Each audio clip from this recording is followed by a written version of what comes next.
This webinar is Material Myth Busting with Massachusetts MRFs, simply because we really like alliterations. Thank you very much for joining. And let's go ahead and get started. First, a couple of super quick technical details. You probably already figured this out, but in terms of audio, you can either listen through your computer, through the VOI, or through your phone line. And if you look at the audio tab to the right of your screen on the GoToWebinar control panel, you'll be able to choose between the two. And also, if you're thinking, how can I ask a question? There is a questions tab on that same panel. And if you just type in a question there, you'll be good to go.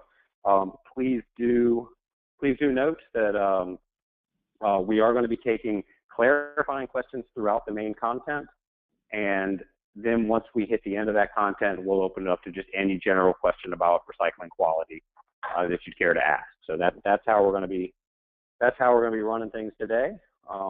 One last little piece of housekeeping business is this. The Recycling Partnership, we are subject to various antitrust rules, so our lawyers say we have to read this before any meeting just to be sure we're all clean and tidy.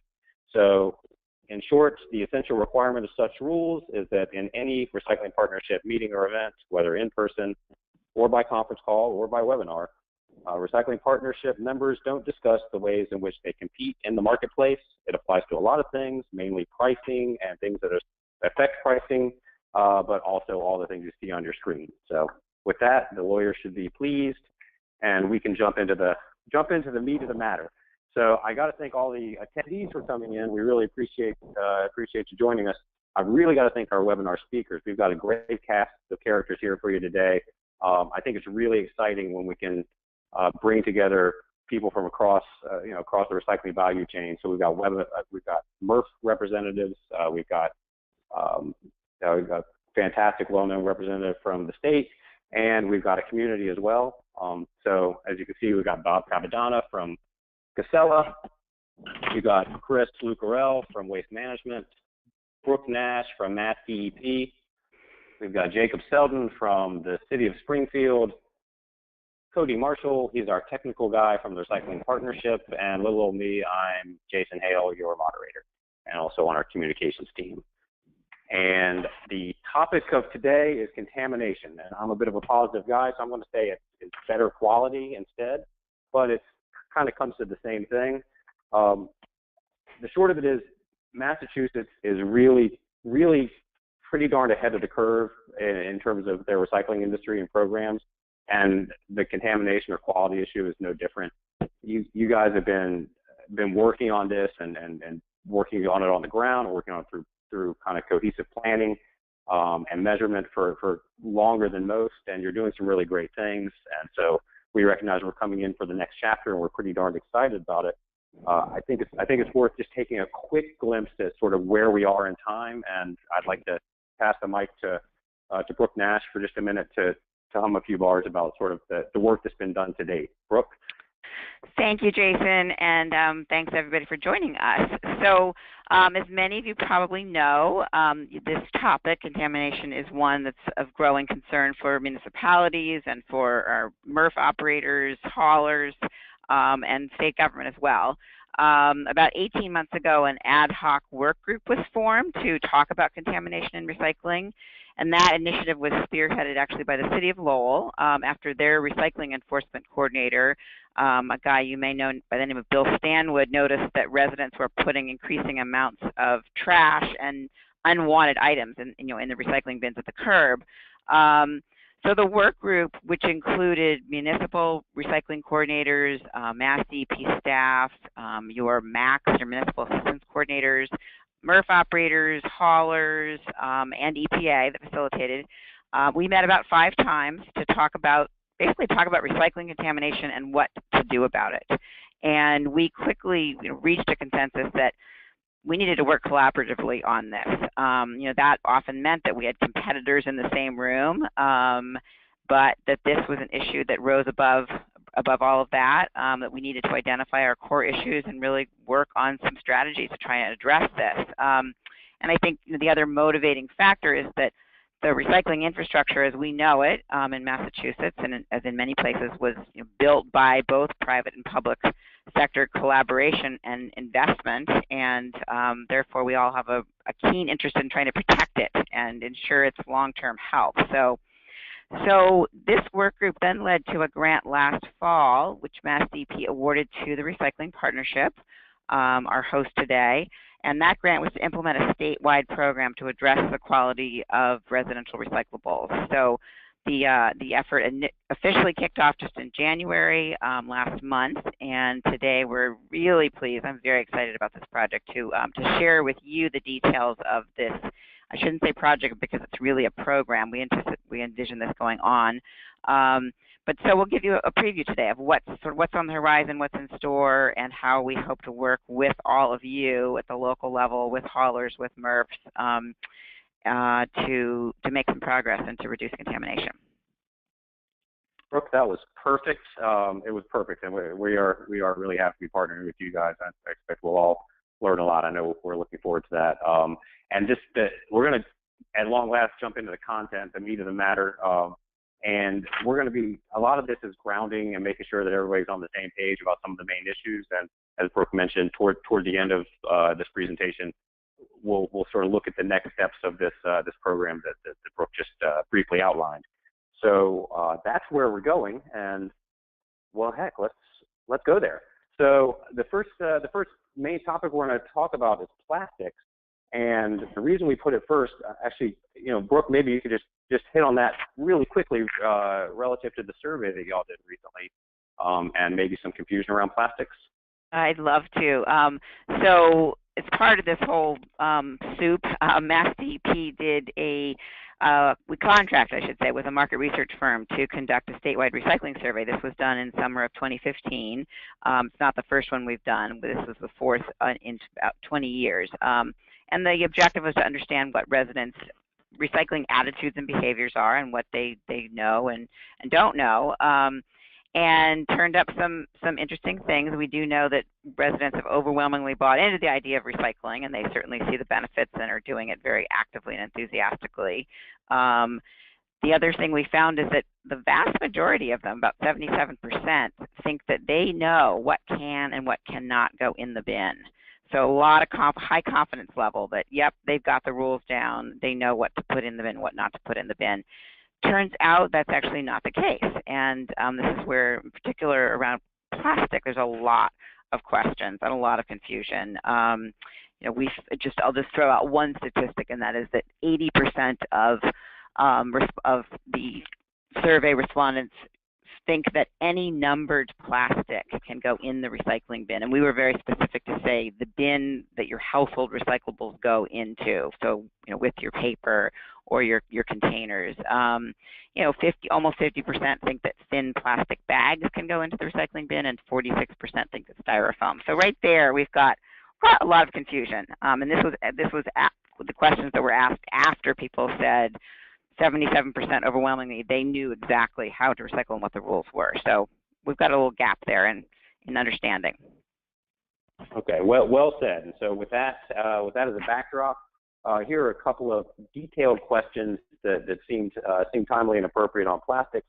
And I'd like to, as I read these, I'd like to ask Chris from Waste Management to field these first. So the first question would be, are plastic bags or recyclables in large plastic bags okay for the MRF? What do you think, Chris?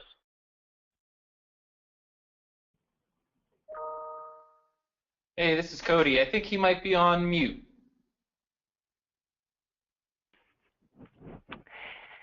And Chris, if you are logged in with your speaking through your computer, you can just press the little microphone icon and it should unmute you.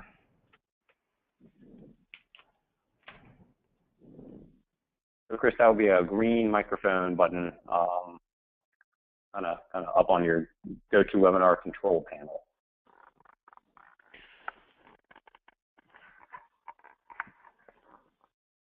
I'll tell you what, guys, why don't we, Chris is going to sort that out, but in the meantime, why don't we pass the ball over to Bob Capodonna from Casella to get the ball rolling. And Chris, when you get in, just go ahead and interrupt, and we'll take it from there. But Bob, same question over to you. Are plastic bags or recyclables in large plastic bags okay for the MRF?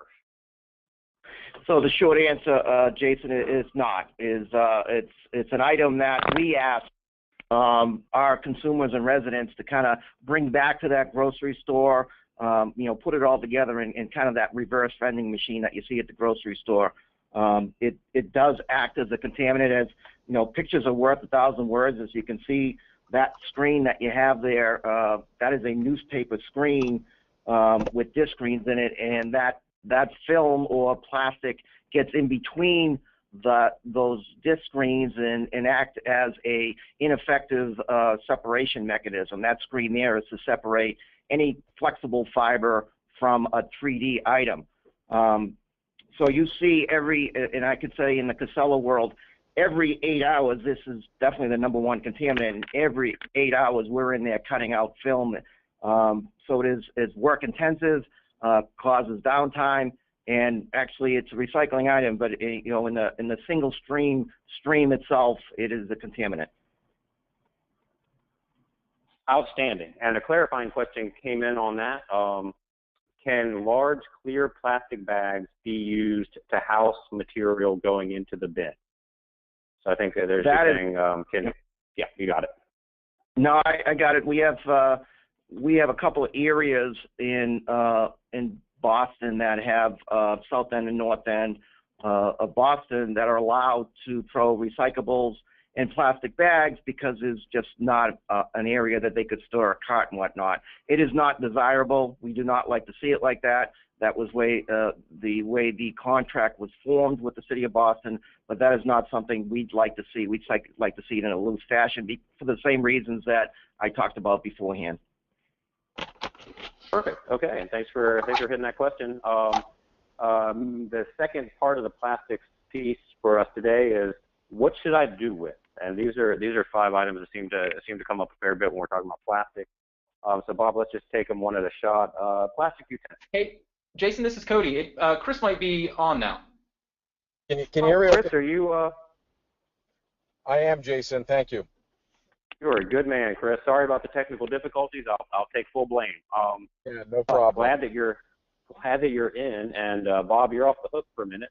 He's off the hook. He did a nice job with the plastic bags. He's spot on with the message that he played.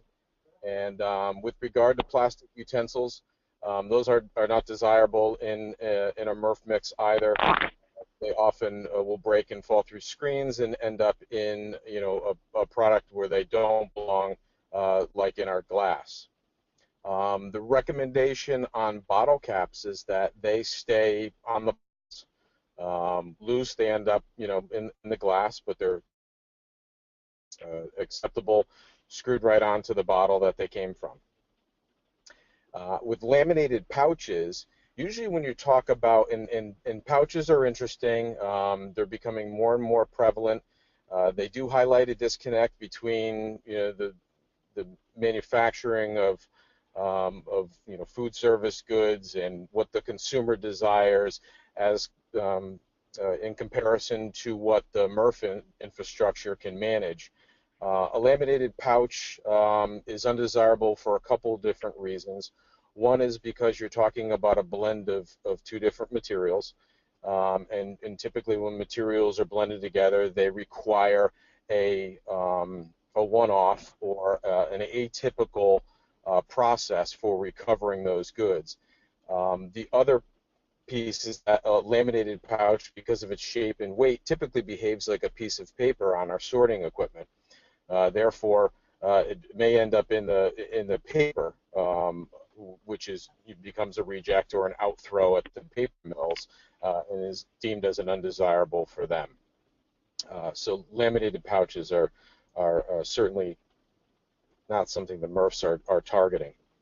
Polycoated and Chris, just to be sure on that, questions come in on it, just to be sure. So pouches, we're talking about things like Capri Suns, or also things like pouches that those new pouches you might see tuna fish coming in or something like that. Is that a fair statement? That's correct. Sometimes you see them tear open. Sometimes they're Ziploc, but often a foil combined with plastic, or you see them in more of a paper combined with a plastic or a wax insert, just when you see those blended material packaging, they are undesirable. Perfect. Okay, and you were about to go to poly-coated cups, and just to throw a definition out for that, those are the single, those are basically paper cups with a single or double coating of a plastic polymer made for better insulating and holding shape better and be a little more durable. Think about a cup from your favorite coffee shop, and go ahead with those cups, Chris. Yeah, really, a lot of the same story as a laminated pouch. Size and weight, it will not behave like a beverage container. It will behave like paper. Usually poly-coated cups are primarily paper, but then they have the plastic lining that is sprayed on during the manufacturing process. And those are, undesirable for the paper mills. They want, as clean a product of paper to remanufacture products. And when you introduce the polys and the other materials into them, they become outthrows. And styrofoam just creates a lot of different issues inside of a MRF. By weight, it doesn't show up as a high percentage of contamination in a MRF because styrofoam doesn't carry a lot of weight with it. It does create issues from nuisance conditions because it becomes broken and can become windblown. It can become blown around the facility. Small particles of styrofoam as it breaks up end up being a contaminant to the glass stream. And all the plastics that we're marketing out of our facility are more rigid in nature. Your PETs, your HDPs, your polypropylenes. Styrofoam does not fit into those categories. Perfect. And just one that was excellent. And just one more clarifying question, then we'll jump on to the next main topic. But the question did come in: how are poly-coated cups different from, say, gable top cartons? And where of course there's been great work done by the Carbon Council to create markets and recyclability for that material. Can you maybe just shed a titch of light on that one, and then we'll jump to the next myth? Sure. Typically, it's the weight and the manner in which the material moves through the system that it behaves more like paper than it does than a half-gallon carton of orange juice would, where that could be hand selected out and baled and repurposed. The poly-coated cups just don't, even though they're manufactured from similar materials, they don't behave the same way in a modern-day MRF. And I should say with the styrofoam and the plastic bags, someone's got to be thinking of that. Hey, they have a triangle on them. Shouldn't we be able to take them? Now, by saying that something is inappropriate for a MRF doesn't mean that it's not recyclable. There is a common marketable plastic bag spec called grocery bag film that when bags are returned back to a grocery store and they end up going through reverse distribution where they can be baled and sold to market, those plastic bags can get remanufactured. There are outlets out there for styrofoam. They just aren't appropriate for dual stream or single stream parts.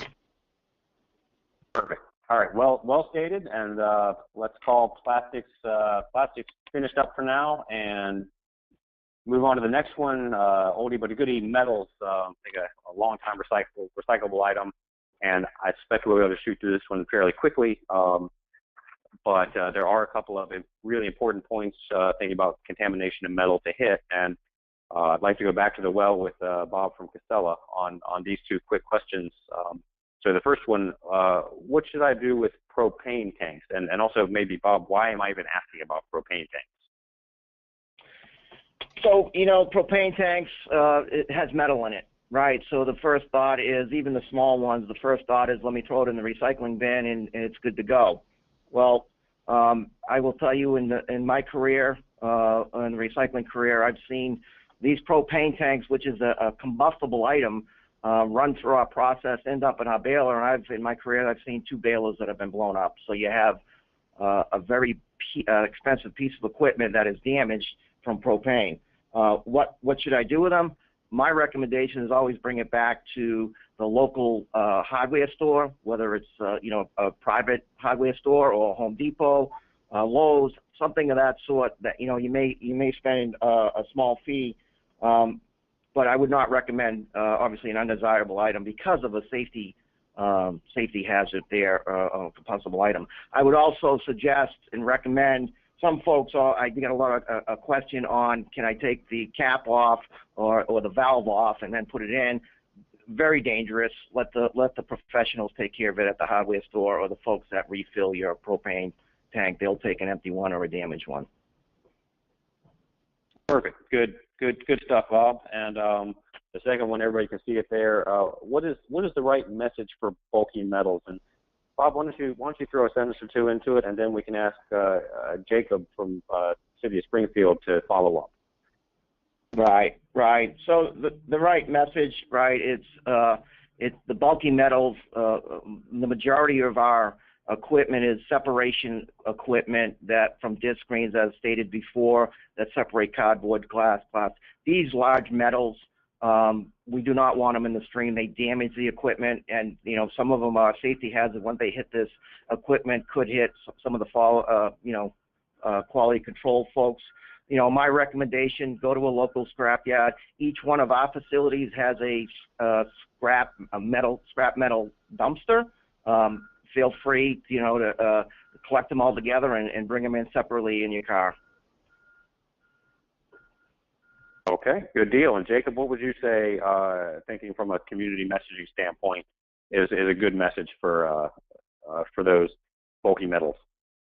Well, most communities, and I would even, I'll throw the City of Springfield in with this, have a bulk collection system already set up, and usually get rid of any form of your bulky metals. That's usually the way to go through that system. And I would actually reiterate Bob's standpoint as far as contacting a local scrapyard, because a lot of times they can take things off your hands for either a small fee or nothing at all, because they make all their funds from just reselling it. So that's always the primary source to go to. If you're going to run a local community, most communities, like I said, they have a bulk system of collection, and that's always the best way to go through. Excellent. So point people to another responsible source for recycling. I like it. Thanks a lot, Jacob. Let's jump on to the next one. We're going to be digging into another good classic recycling material, glass.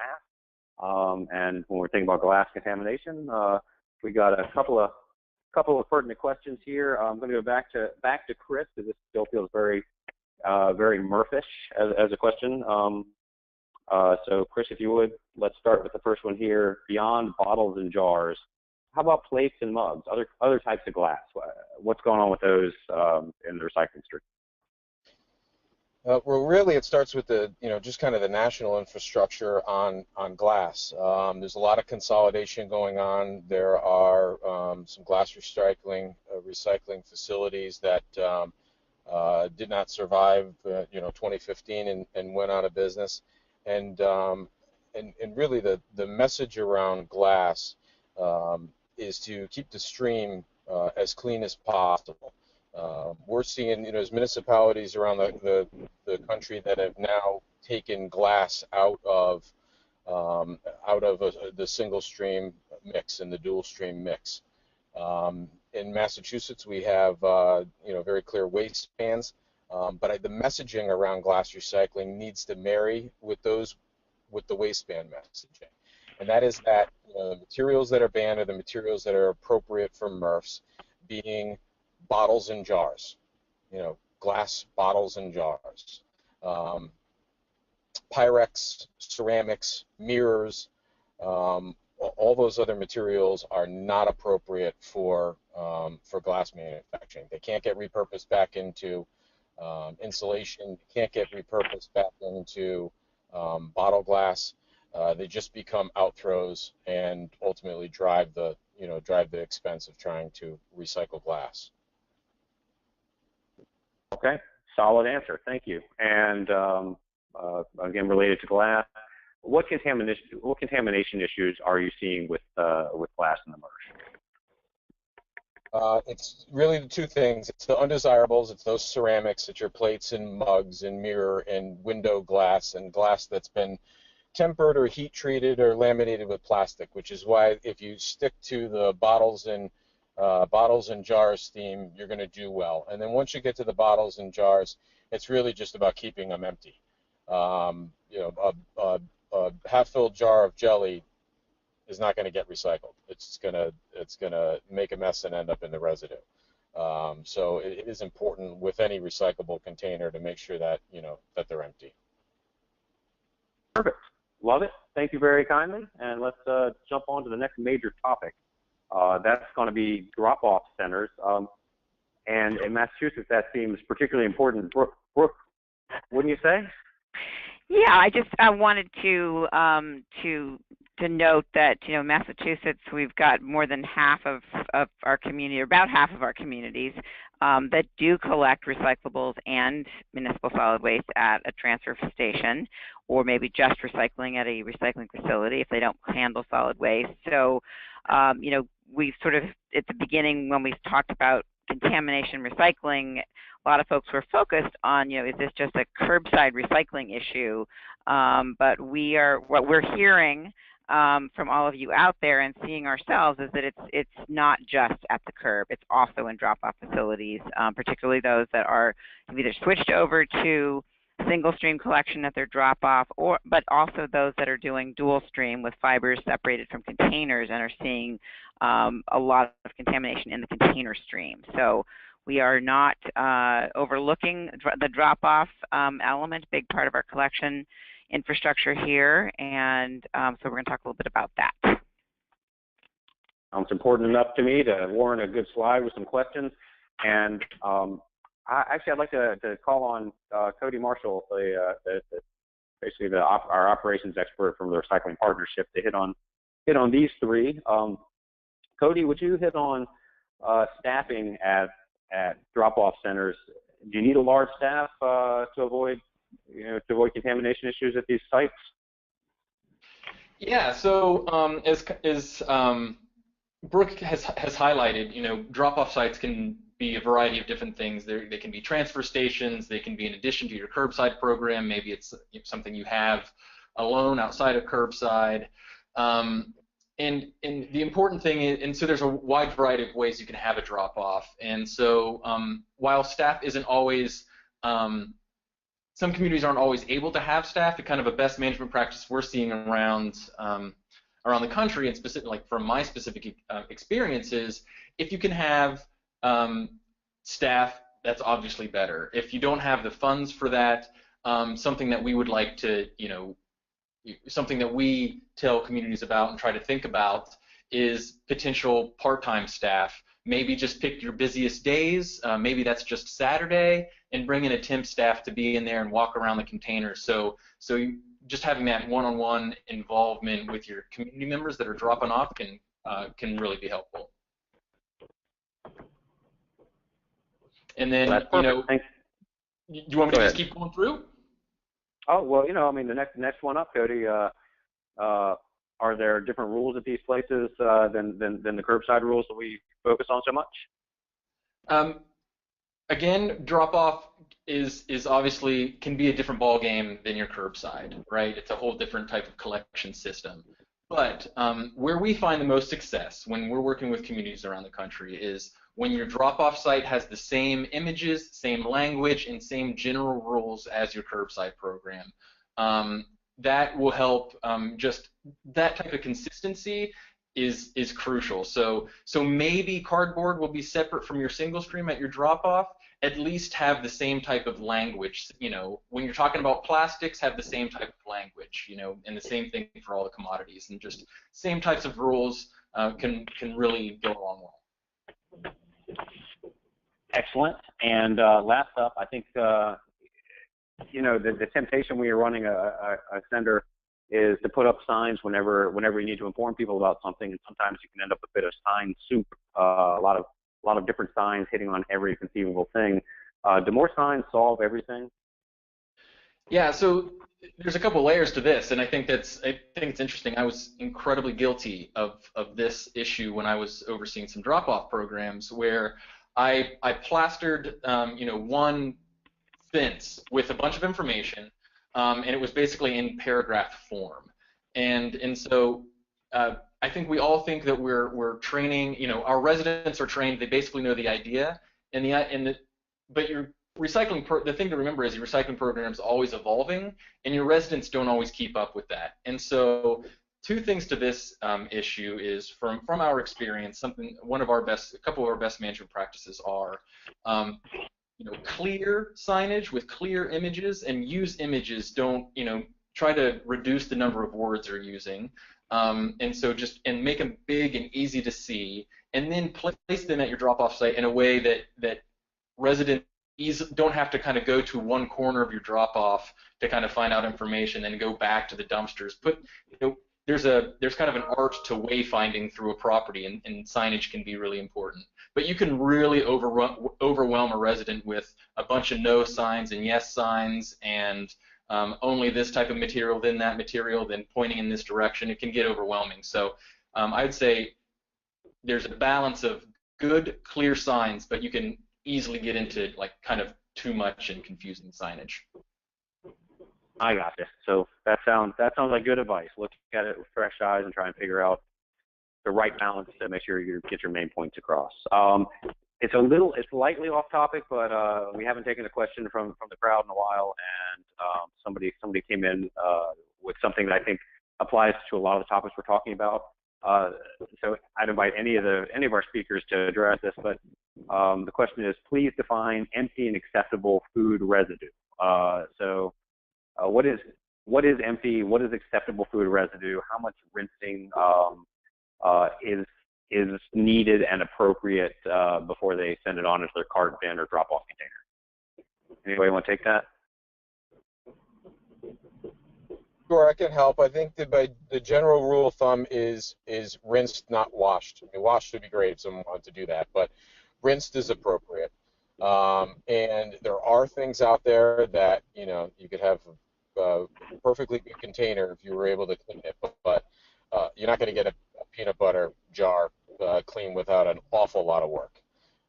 So use rinsed, not washed as a rule of thumb. Okay, there it is, folks. Let's jump on into the next one. Thank you for that. Thank you for the question. And next up, really the heart of the matter, if you will.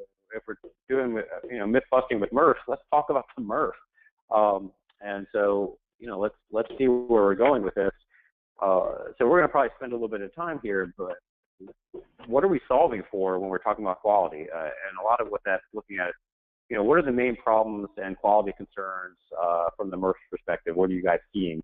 I'd like to ask Bob from Casella to start us off there, and Chris, back him up anywhere you see fit.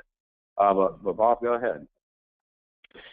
So if I kind of look at number one, right, what are the main problem materials, Jason, right? This is a very common question, obviously, definitely through our tours and whatnot, and we polled our managers that have 7 Singlestream MRFs, and very consistent throughout. The number 5 on the list is we just went through is the propane and scrap metals. We see a lot of those, and I'm glad that was on the list. We kind of clarified that. Number 4 on the list, we see a lot of textiles, a lot of clothing that comes through, and it's difficult to see through our inspection process before it hits those separation screens.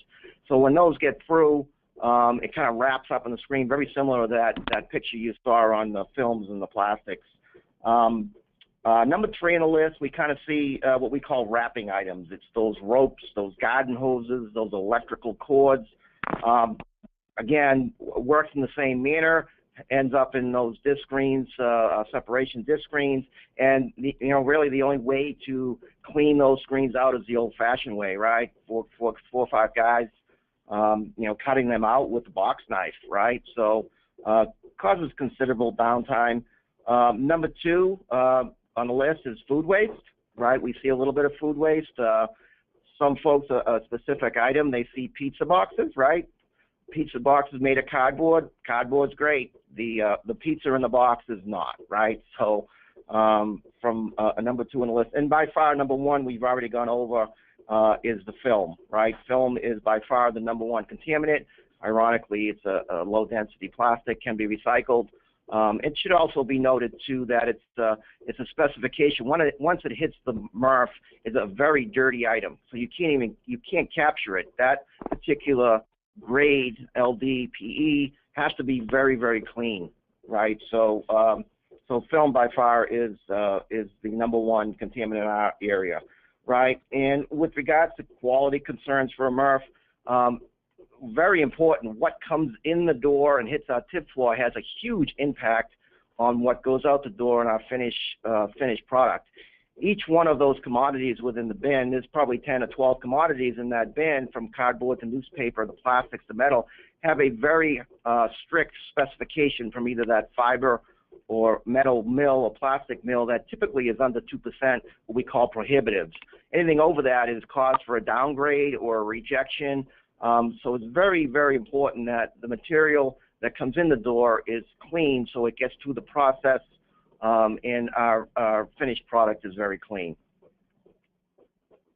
Outstanding. And folks, let's give special props, because that was really stylish with the counting down from 5. It was not just throwing them out randomly. It was very old school David Letterman. I liked it. And Chris, would you agree with that list of basically propane, scrap metal, textiles, tanglers, or wrapping items, food waste, and plastic film? Yeah, I think certainly from frequency and cost and impact to operations, those are absolutely the top 5. I mean, there's other things that we deal with that we don't like batteries and fluorescent bulb and needles that are on the absolute no list. But as far as impact to quality, those are my top 5 as well. Excellent. And the other items you mentioned, I think, are pretty big problems for worker safety. So they're even if you just get a couple needles, even if you get 1 needle, the whole MRF can shut down. Is that fair? Yeah, that's fair. And it's it's all stems from when at one point in time people were instructed to throw needles in coffee cans, right? Put the lid on and throw it in the trash. Well, that coffee can's recyclable, so all of a sudden those coffee cans started moving their way towards the recycling stream. But unlike the MSW stream, there's a lot of people that are involved in the sorting process, and we don't want to expose them to those hazards. Excellent. And say we've got a clarifying question here: prohibitives versus outthrows. Please define, and if you can hum a few bars about the thresholds, it'd be helpful. Chris or Bob? So sure. Prohibitives are those materials that absolutely cannot go into any particular commodity, right? So if you have, we'll take newspaper for example, it cannot have any metals, any plastics in it. That's a prohibitive. They cannot go through the washing system at a paper mill. Now, in newspaper, we make a newspaper grade. And if you had cardboard in it, that's an outthrow, right? It can be used through the washing process at a recycling mill, but it's not considered a prohibitive. Okay, there we go. Perfect. Thank you for that. And I got to say, the questions coming in from the crowd are very, very intelligent. Massachusetts is such a smart place. It's good stuff. So second question on this MRF-specific slide, what can MRFs do to help prevent these problems? Obviously, there's a lot that a lot of people can do.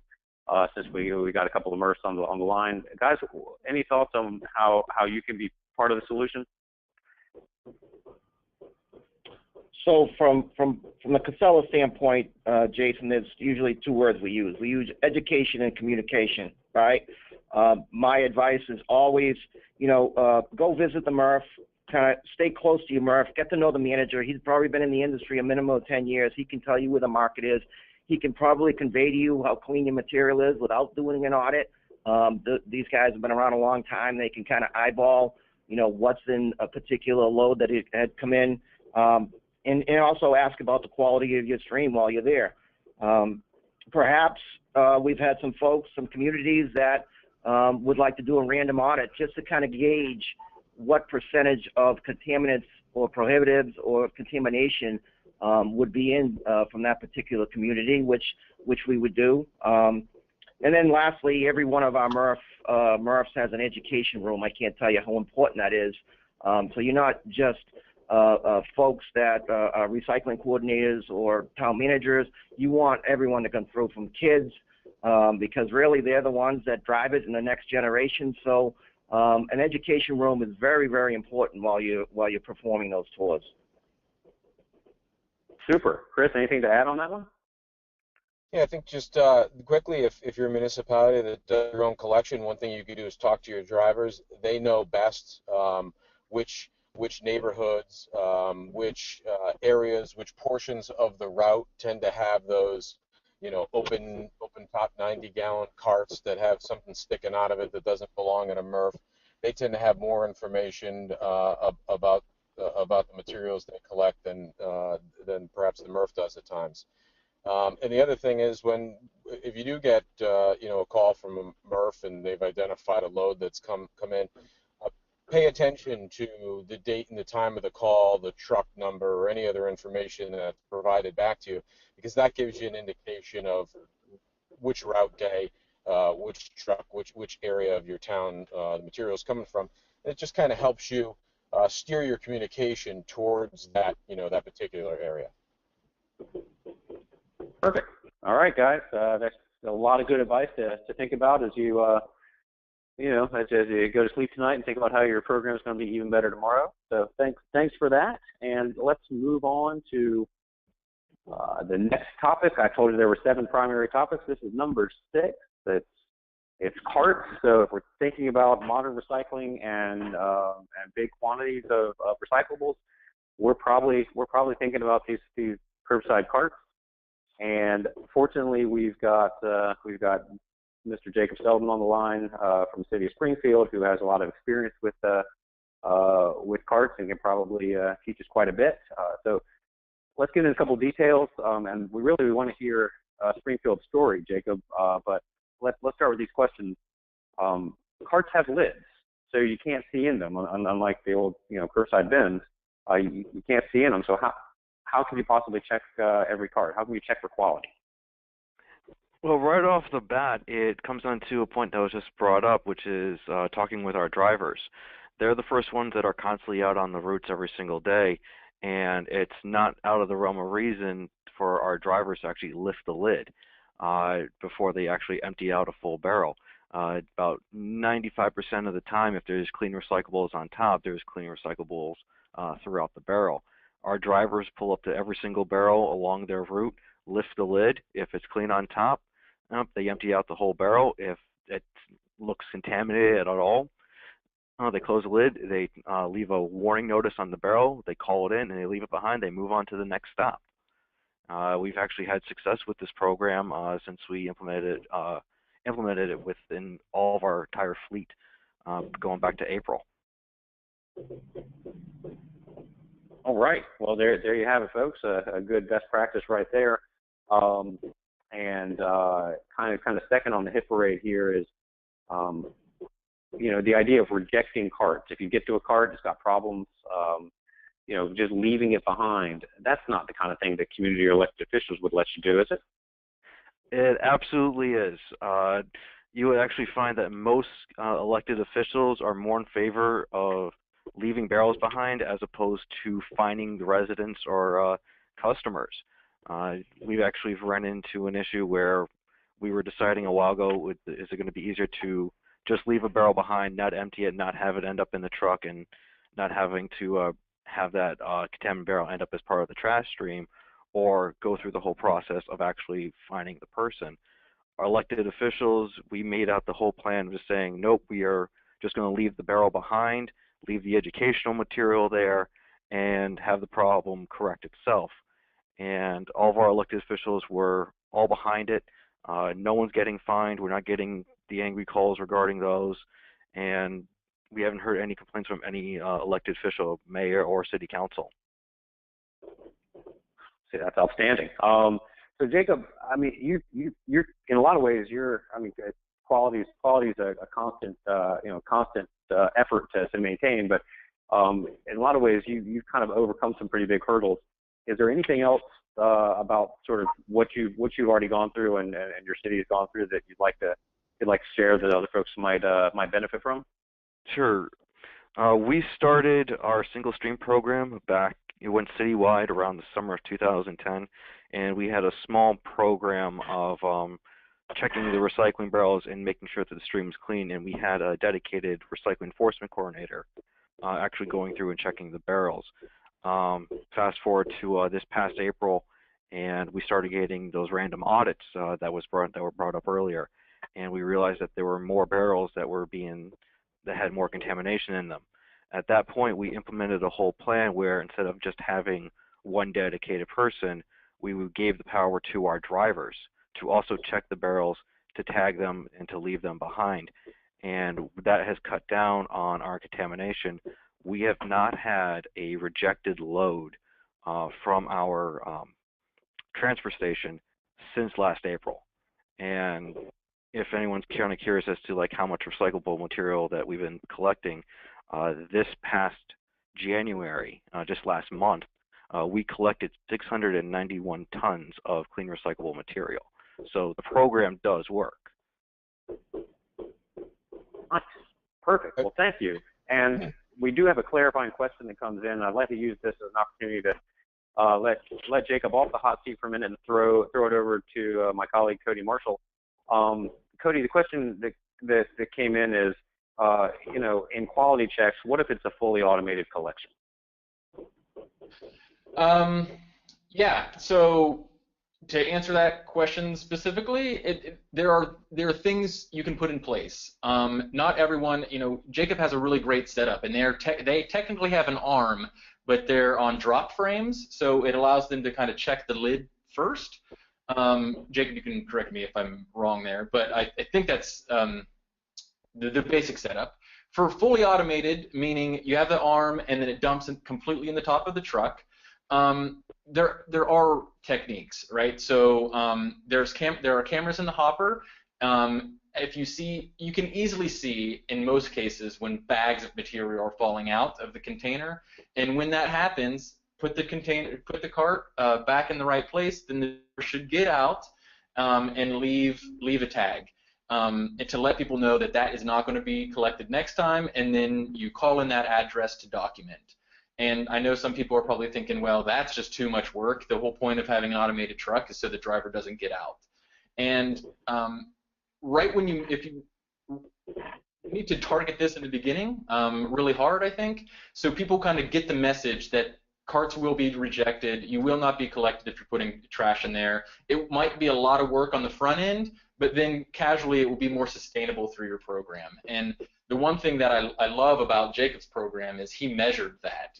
So they went out, they started tagging and rejecting a lot, and then through the course of that program, it tapered off, and they're not rejecting so many carts, and they're not spending so much time out on the curb. And so I think that's really powerful. Cody, if I may jump in, I actually have an exact number for you. When we started having our drivers tag barrels last April, we were leaving behind an average of 60 barrels a day. And according to the most recent data from January, we were leaving behind 39 barrels a day. So that number has dropped off significantly. Yeah, and I think that's in just the fact that you were able to measure that and share that with the greater Commonwealth, I think is crucial. And so for those of you that are working on this, I think we will be working on this with our pilot cities that we'll talk about later. Measuring this success so we can all learn from each other is just really important. And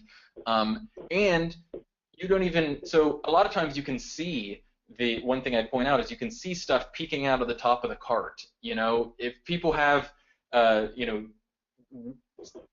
construction and demolition from their house, they might put it in the cart. You'll be able to see that. If they have bags and bags kind of peeking out of the top, you just don't collect those, right? We can't just go about our old ways and just collecting no matter what because we don't want to make a resident angry.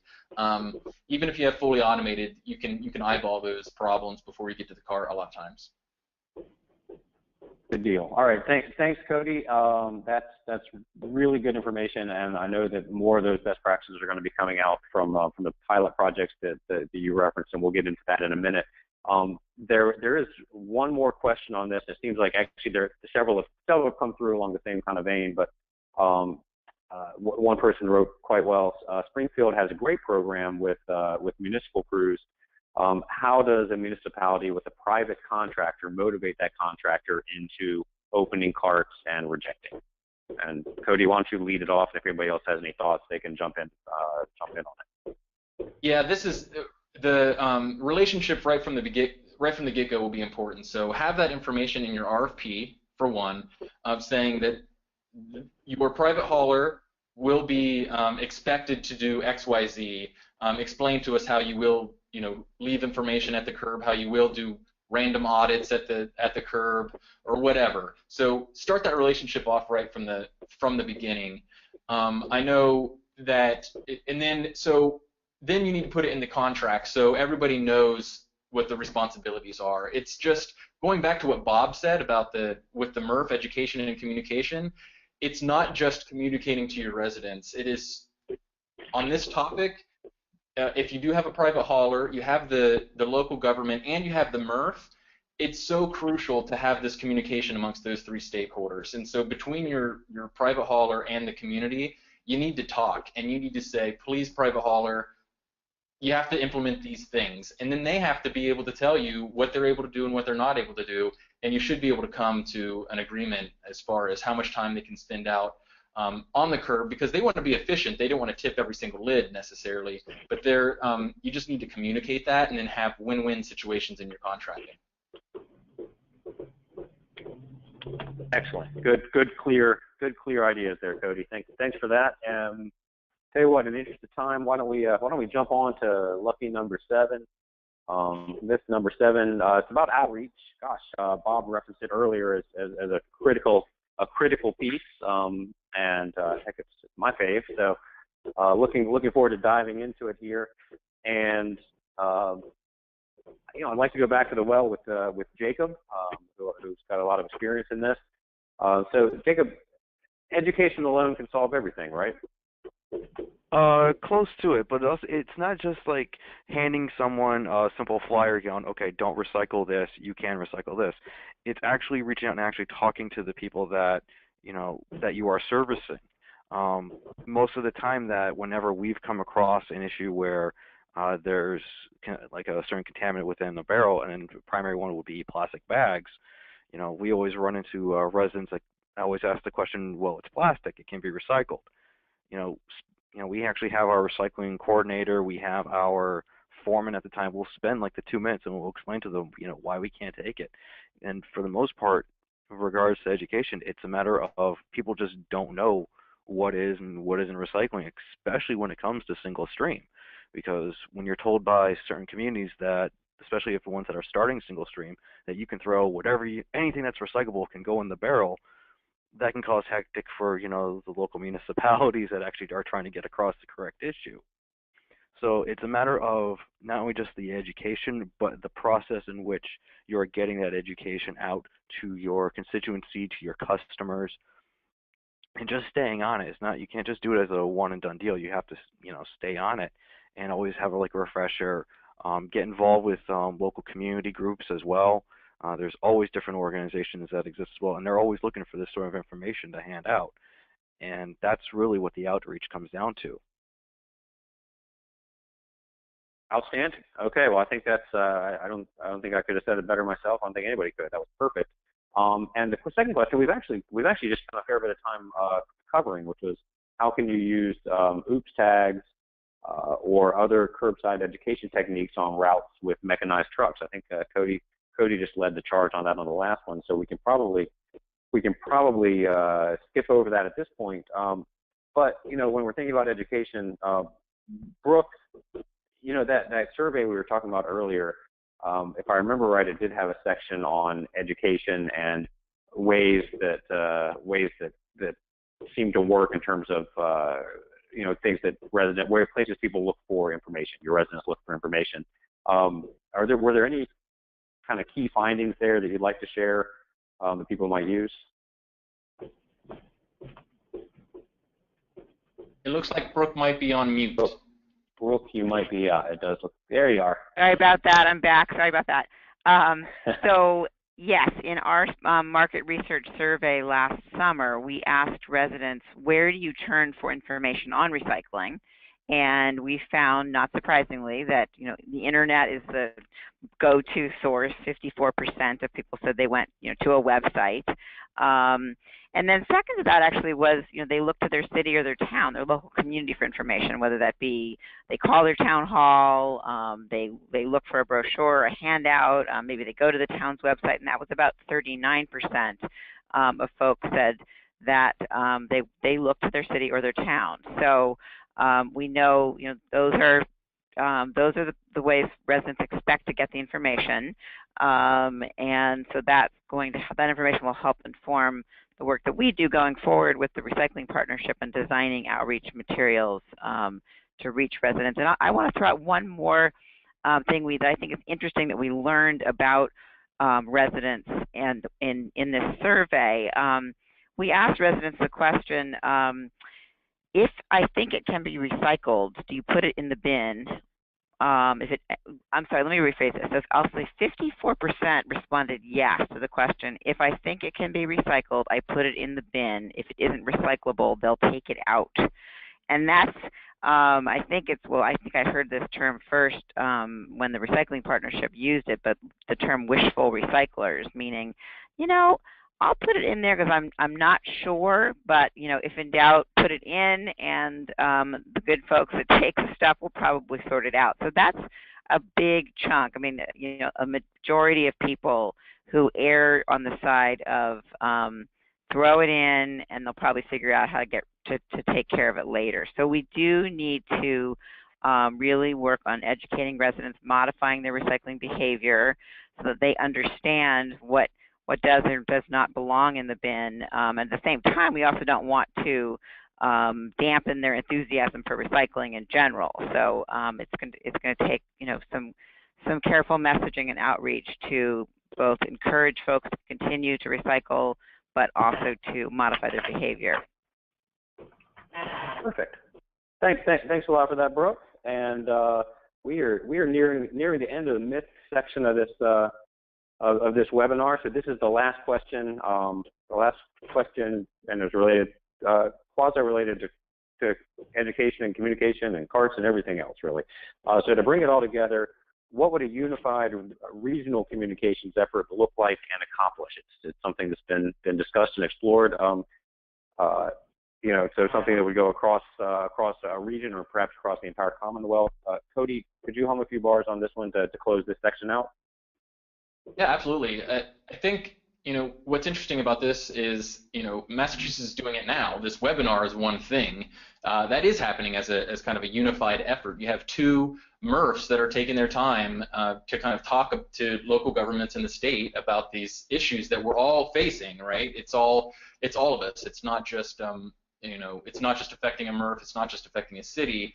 We all might kind of a rising tide floats all boats for this type of topic. And one way that we're finding success in other areas of the country, and in parts of Massachusetts are already doing this, where authorities and districts are working together, even sheds, kind of like all the communities that service one MRF, are kind of starting to talk to do the simple thing. Well, it's saying it is simple. It's not actually in practice, but really starting to use a common suite of materials where we all know that our residents don't really pay attention to recycling or relative to the political boundaries that they live in, right? So wherever they live, work, and play, they're wanting to recycle the same stuff. They don't need to learn different rules, and so there's a lot of commonalities depending on where you live in Massachusetts, obviously. So one thing that regions are working on is just using the same images, using the same terminology, and we think that goes a long way. And for an example,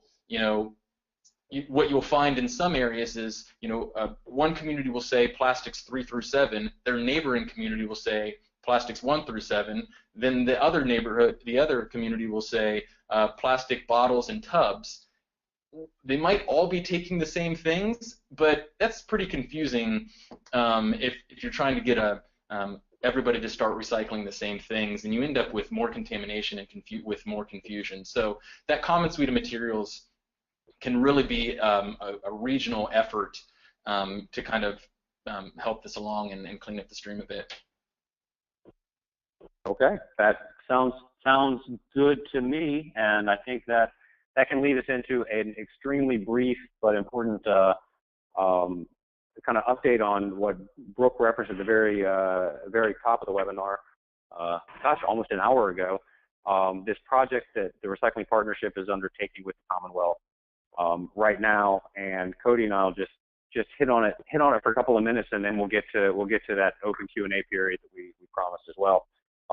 So the short of it is, through funding from MassDEP, the Recycling Partnership, and we're a national nonprofit that works on basically making recycling better at the local level, working with communities across the country on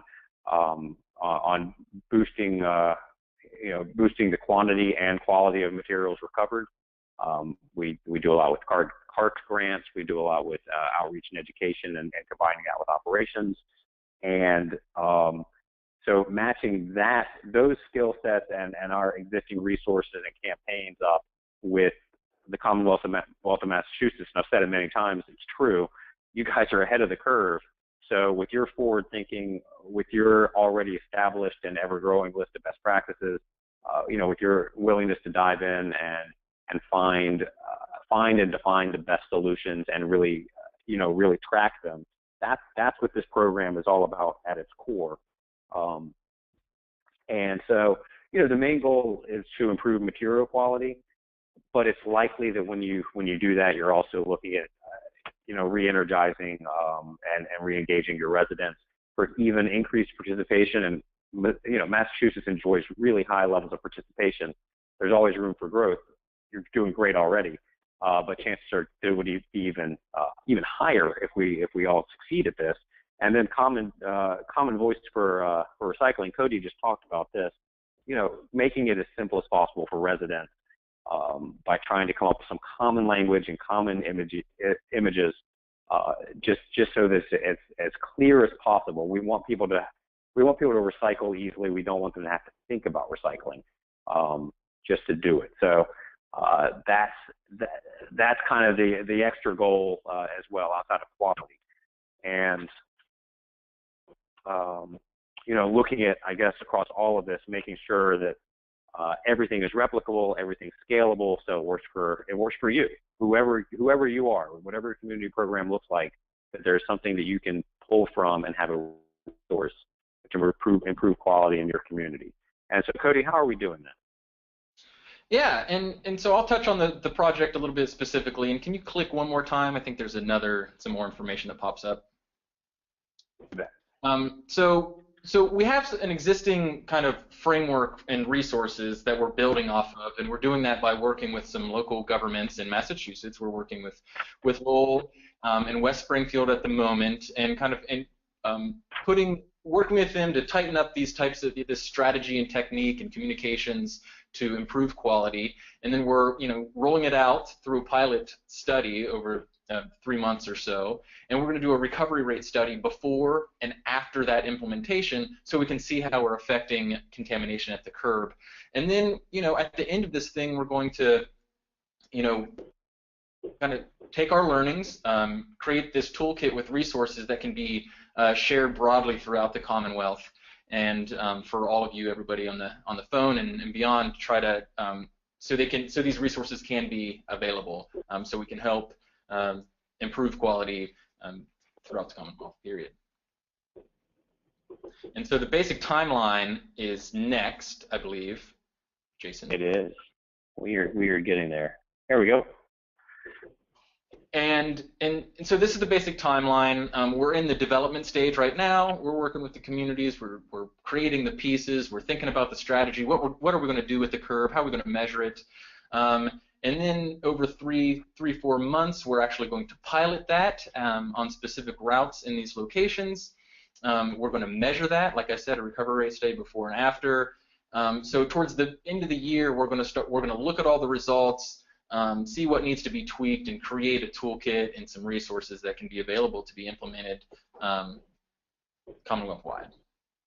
This is Brooke Nash. I'm going to just jump in here too and ask Cody if you could just do a quick translation for recovery rate study so folks know what we're doing, because I think this is a really important part of the work that is being done through the funding that DEP is providing. Absolutely. Yep. Good clarification. So what we're doing is we're working with Ted Siegler of DSM, and some of you may have seen his work before in this area doing recovery rate studies in Boston and I think around Massachusetts, where he's actually at the curb doing a sample size collecting from the recycling container and the garbage container at the same time from the house on these routes. And we're looking at what commodities are in the recycling, what contamination is in the recycling, breaking down the contamination in recycling, like is it textiles, scrap metal, food, things that Chris and Bob have touched on. What percentage of those make up that contamination? And then we're also looking at the garbage at the same time to find out what recycling is in the garbage at those same places to kind of see, out of 100% of the things that could be captured in the home, what are we actually capturing in the right place? And that's what the recovery rate study will look at. Excellent. Okay, and actually, I guess clicking one more time. I did mention Lowell and West Springfield. Those are going to be the curbside communities, and we will be doing the same thing at a drop-off. Obviously, that's an important piece of the recycling program, making sure that's good quality. We'll be working with a city with a drop-off to be determined. I just wanted to mention that. We'll have results for that as well. And then through this timeline, we're going to be checking back in with you all through webinars. So right now is our first webinar, and then as we get results and start implementing things, we'll have 2 more webinars. One kind of towards the middle of the pilot, beginning to middle of the pilot, and then one at the end to kind of share some of our results. Good stuff, Cody. And I think you can look at those last 2 webinars. Maybe this is wrong, but I look at them like reality TV. We're going to launch these pilot programs in these 4 communities, and you guys can kind of see as those things are getting moving, and what do they look like, what are they hoping to accomplish, who are the players involved, and then at the end of it, how to go. What did those players have to say about it? What were the results? What were the hard numbers from the studies that Cody mentioned, as well as the stories that can come out, and then how can you use that? What pieces worked that might be replicable in your community? And so the webinars are that's what they're going to focus on. They're going to be storylines. And so, of course, you'll all receive invitations to those. I hope you can join us very much. And next up, just super quick 30-second plug for a couple of things. We're going to be, as those are underway, we're going to be using our Recycling Partnership newsletter to promote some of the best stories, and in the meantime, promote a lot of the resources that are being used and developed and tested. So if you're interested in that, you can go to the Recycling Partnership's website, and at the top of the site, there's a place where you can sign up for our e-news. So please do if you're interested. We also have an open grant round right now. If you're thinking about going to curbside carts for your recycling program, we have a barking dog, but we also have a grant round that's open. And last up, there's a survey that we've sent many of you. We'll be sending it out again tomorrow just to make sure you see it. But basically, the point of the survey is to make sure that we have the best handle we can on what contamination issues each program is seeing across the Commonwealth, and maybe what you've tried and what's worked for you, so that we can make sure as we test and build things, we incorporate all of that into our findings. So with that, so look for that email coming out this week, probably tomorrow. And with that, we get on to the long-promised discussion session. So if you have anything you want to bring up that's topic related, please bring it up now. I'd like to go ahead and start with a couple of repetitive pieces that came in earlier, and while we're answering those, we'll look for others to come in. First up, several people actually asked about fire extinguishers. So I guess I'd chuck that over to Bob or Chris. Fellas, what do you recommend with fire extinguishers?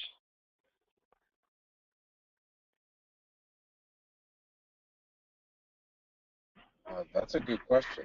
I don't have a recommendation on fire extinguishers other than they're not appropriate to go into a MRF. Yeah. So the only thing I'd add to that, Jason, is like one of those small propane tanks that are 16 ounces, you got to make sure they're empty, right? And some folks throw it in there. That needs to be empty. That's a great question. I think we need a clarifying answer on that, but it is a very good. We don't see much of them. Let's put it that way, right? So definitely get back on that one. I may be able to chime in on an answer for that. Oh, go ahead and edify us. What we've done for the city of Springfield is we've always had people contact the local fire department. They usually find a way of disposing them. The other thing is if communities operate a household hazardous waste collection, those can be accepted there. We accept those in ours, and I'm pretty sure most communities that operate a household hazardous waste collection of any kind, that's the way to go. Jason, I was going to add the same. I was going to say that basically the same thing. You can also sometimes contact the manufacturer of the fire extinguisher, and they'll point you to the right direction. Yep, that all sounds about right. And as the lieutenant in my local volunteer fire department, I'll say we love it if there's anything left in them and they're just expired, because we'll use them in our trainings, and then we'll go back to manufacturer and dispose of them properly. But all good answers, and a really interesting question that came from a lot of people. Here's another one. Are folks seeing less contamination in bins versus in carts? Cody, do you want to take a stab?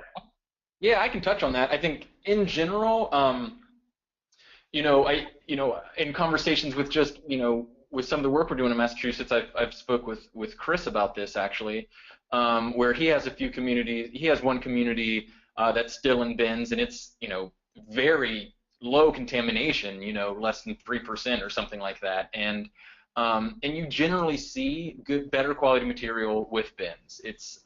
But that's not necessarily always the case. We've been involved with other communities that pick up anything no matter what, and so they won't even leave bins behind or take stuff out of bins. So I do think, in general, no matter where you're at, you can say that carts tend to have more contamination than bins. But even more than that, the important point to make is dedicated community to kind of focus on the issue and take that added time at the curb that's needed to focus on quality is the main thing that affects quality. Okay, good notes there on that question. We got another one in here that came in just a bit ago, and so Chris and Bob, I don't know if either one of you would like to tackle this one. Do MRFs offer higher rebates or lower processing costs for cleaner recyclables, even if it's single stream? So if it's cleaner, does that work out in anybody's favor economically?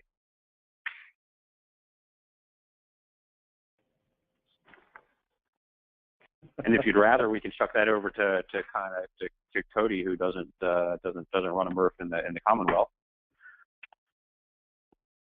I'll take it. Yeah. Okay. Yeah, Why don't we go ahead and do that? And Chris or Bob, if you want to follow up, that's great. And if you'd rather hold off and let Cody's answer stand, that's equally great. Go ahead, Cody. Yeah. So in general, with all the MRFs that we're working, we work with a lot of MRFs all over the country, and and their basic relationships with cities don't necessarily give more money for better quality. They will actually put on, so this isn't a Massachusetts issue necessarily, but they will tack on fees for worse quality. And I think that's the important thing to note. And I think MRFs all over the place are trying to think of new ways to contract and think about, all parties benefiting from good quality, and then, what you do when contamination comes in. So there isn't a one type of contract that kind of points to you get more money for better quality, less money for worse quality. I think right now the common you know, the kind of common contract is you'll have to pay for bad quality because good quality should just naturally come into the MRF. That's my opinion. But we should all benefit from really going above and beyond and trying to provide good quality. So, but because this just highlights the point where it might not be financially beneficial to a community, helping your MRF run smoothly, because they already have processing costs to separate this material, and the more smooth that MRF can operate, the better off you are in the long term. So when markets are kind of down right now, it's even more important.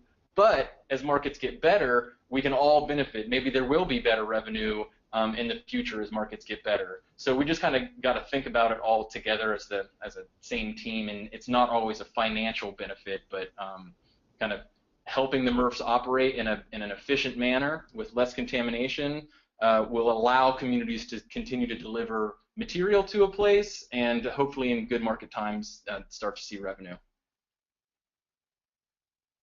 Excellent. Okay, another good point on focusing on quality. And it looks like the questions have slowed, and we've kind of hit the main ones. I always love ending a couple minutes early, so we could drag this out, or we could recognize that you're all very busy people, and we'll let you back to your days. I'd like to very much thank first and foremost all of the speakers. You guys shared a wealth of knowledge, and it really has been a delight. And as well, I'd like to thank all of the attendees who took time out of their day to come in and check this out. We really appreciate it. Look for an email from us later this week with those pieces I mentioned earlier. Please look for our next couple of webinars where we're going to be talking in more detail about this pilot program. It's going to have a lot of great information that's going to be applicable to resources coming to your programs. We'll be up in the Commonwealth as a staff plenty, and I look forward to hanging out with a lot of you and finding out more about what you're up to. I know it's all really good, and so basically, thank you. Have a great day. We really appreciate it. Thank you. Thank you. Thank you.